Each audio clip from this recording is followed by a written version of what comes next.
I'm not a skilled professional, public speaker, but following Professor Dinnerstein, I have to bring my daughter back into this. Sorry, Em. Okay.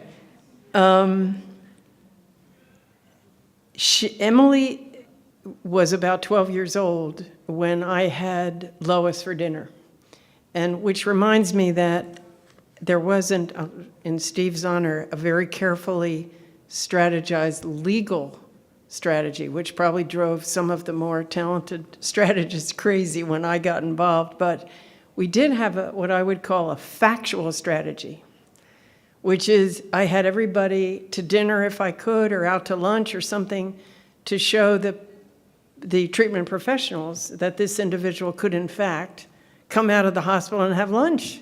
So anyway, here she was at our house, Lois, several years before the Olmsted case was filed. And I noticed, she is a person who didn't behave like all the other dinner guests we'd necessarily had. And I noticed Emily, who was 12 and should be an enlightened daughter of a disability advocate, perfectly accepting and understanding of this person who was a little different in some ways. But instead, Emily had this horrible, negative, sort of pissed off attitude. And I thought, oh my God, this is not working out. And so I said, Em, come on, this is Lois. She's coming to dinner. And Lois was happy and sitting there. And Em finally said, how come we got shrimp just because she asked for it? Because if I'd asked for it, we'd probably still have the same old thing you were going to have anyway. And that was that. So I was relieved that that was her reasoning. I accept the award, which now they can't give me till after this, but anyway, with pleasure. I decided I'd like to spend just a few minutes sharing my award with a particular group of advocates. This is the group that I think represents the forces that actually led to the filing of Olmsted, and the group that is one of the most critical voices in carrying disability civil rights movement forward today. I'm going to call them the one person at a time people. Ruby Moore's kind remarks about me somewhere, and tonight too, say that I am a modest or humble or something, but I'm not sure that I am especially modest. Tonight I do feel, however, the need to be honest about what I think actually happened in those Olmsted years. I had a sense, as each of you in this room has, that we would like to change things, and a sense of cruelty, of what cruelty and injustice and segregation does to people. So that motivated me to try to change some of the things that I saw happening to institutionalized people in state hospitals, both in Florida, which my colleague here from those days remembers, and in Georgia. And my opportunity came through an individual caseload of people at Atlanta Legal Aid, where I was almost 40 years practicing legal services poverty law. Individual cases, single cases, one after the other, one person at a time. Just when an adversary thinks we advocates will give up and move on, we handle another case. We take on another individual's struggle. And my point in stressing this one person at a time life that defined my career is that I want to recognize tonight that this is what many of you, perhaps most of you, are actually doing.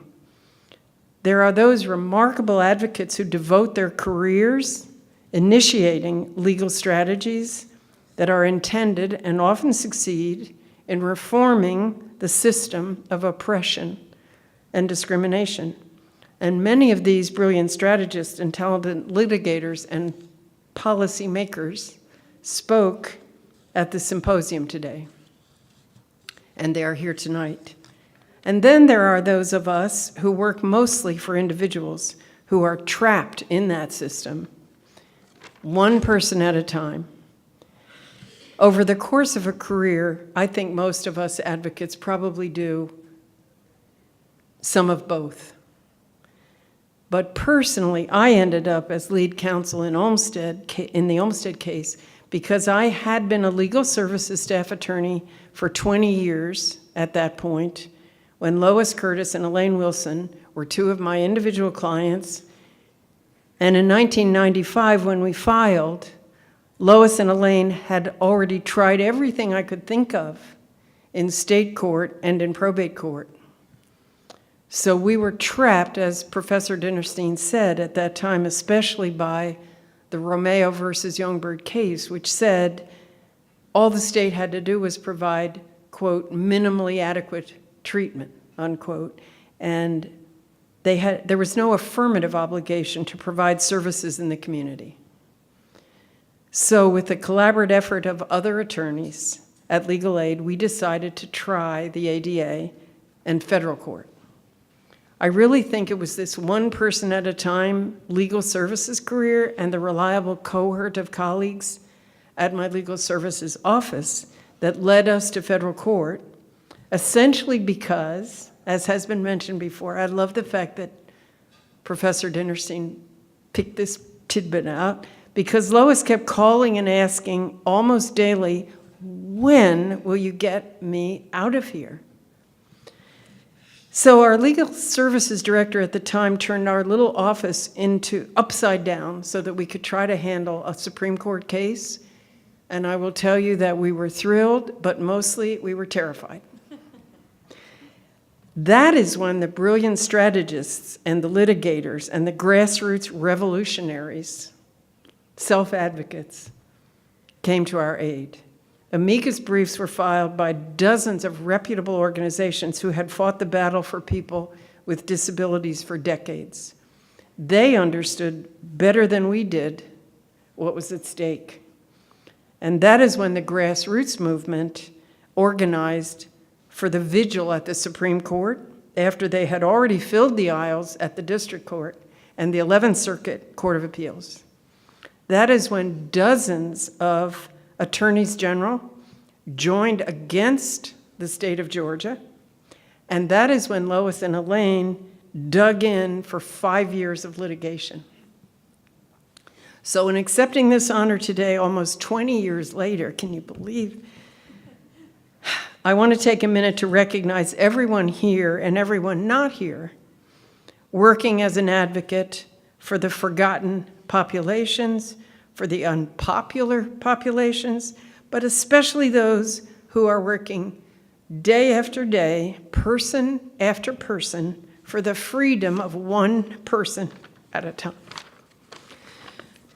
I want to honor the enormous frustration we feel when we encounter agency rules, restrictions on waivers, clinical resistance to choice and independence, and other barriers. And I want to honor the power we share when we stand up for those who have to fight to simply live in society without oppression, discrimination, locked doors, crowded day rooms, and diminishing hopes.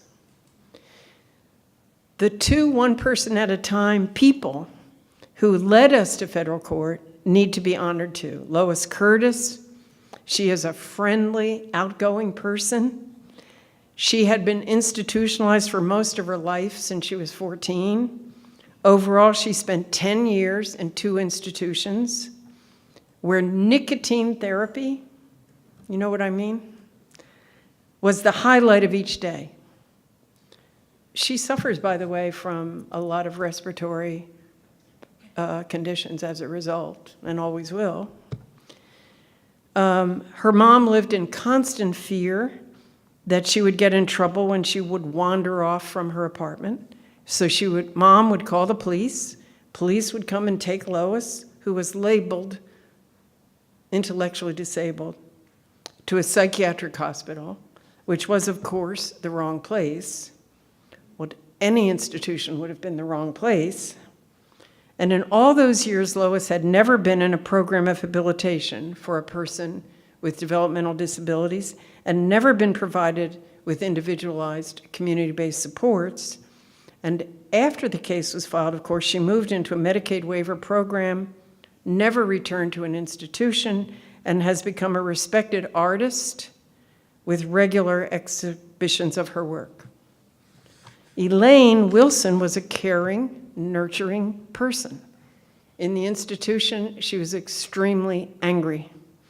She would irritate the staff and find herself suddenly discharged over and over in the revolving door days, more than 60 times, to extremely inappropriate personal care homes in the Atlanta area.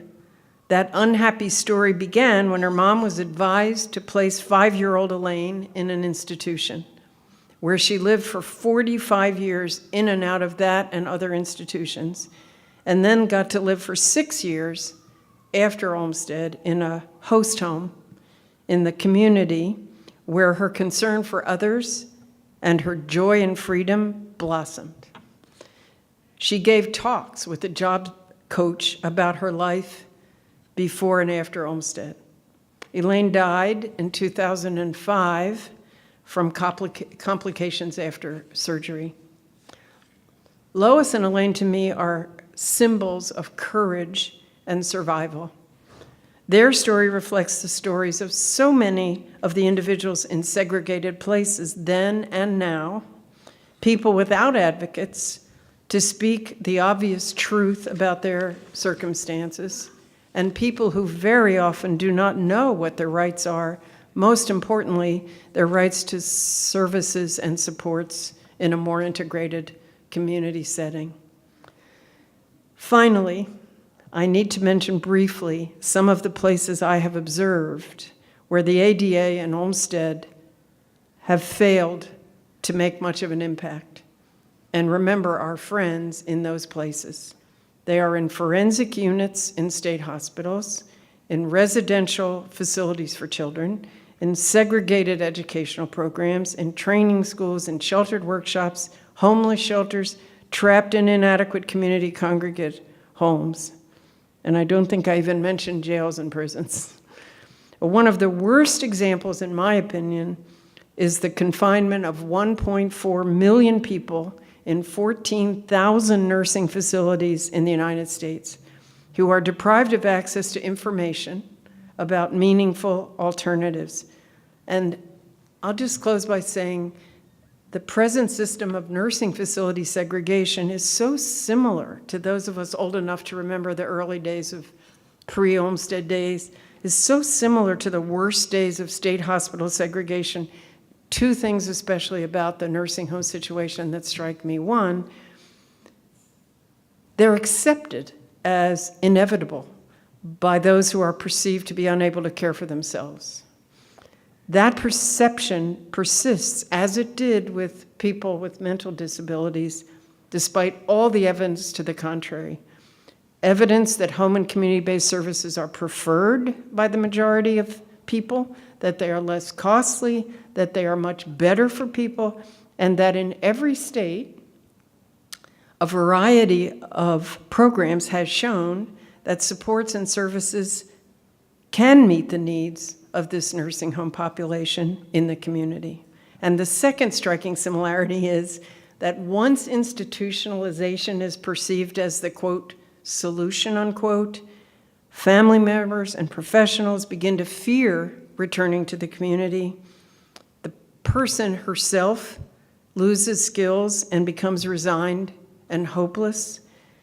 So in looking at a Medicaid survey, I've already shared this with a number of you already, that CMS collects from nursing homes for the past 7 years, the data shows that only 5% of people after admitted are provided with a discharge plan, and only 3% are referred to community alternatives, and less, and 5%, are perceived to have, quote, a possibility of returning to the community.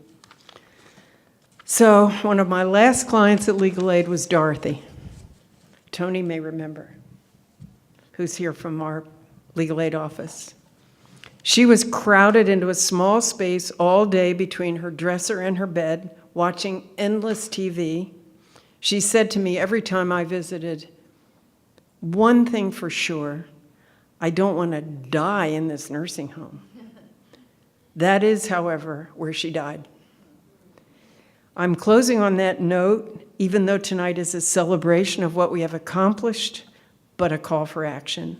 Maybe together we can take on the challenge of segregated nursing facilities and other segregated places. We may need to continue and expand this work on a one person at a time trajectory until we find a way to move that Medicaid system where it should be, providing supports in the community to individuals like Dorothy and others so that they can live with dignity and respect. Thank you very much for this symposium and a wonderful evening with friends and family and fellow advocates. Thank you.